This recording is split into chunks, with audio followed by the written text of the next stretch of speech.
Collapse does not end with chaos. Chaos is temporary. What follows is something far more dangerous. Order returns. Not the old order.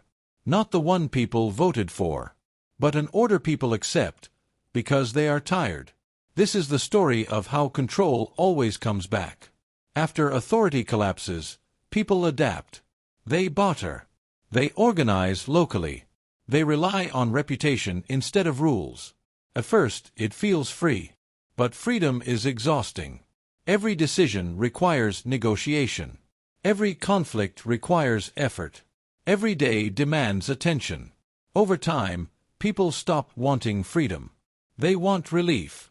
Control does not return with tanks. It returns with solutions. Someone offers security. Someone offers consistency. Someone offers predictability. At a cost. People accept restrictions not because they agree, but because they are tired of uncertainty. Stability becomes the most valuable currency. The new controllers are not politicians. They are organizers, providers, protectors. They control food distribution, security, information, access.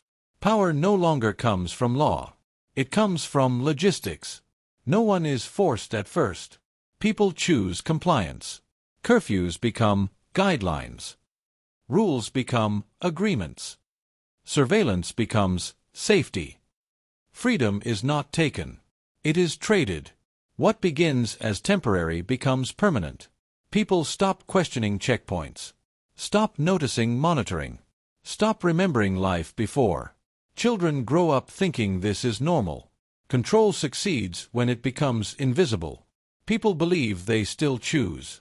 But choices are limited to approved paths. Access depends on behavior. Resources depend on compliance. Security depends on loyalty. Disobedience is not punished. It is excluded. Because humans value safety over freedom. Because uncertainty hurts more than restriction. Because control does not need belief. Only dependence. The most stable control system is not violent. It is efficient. It does not shout orders. It offers convenience. And people accept it willingly. Collapse does not end tyranny. It prepares people to accept it. Not because they are weak, but because they are human.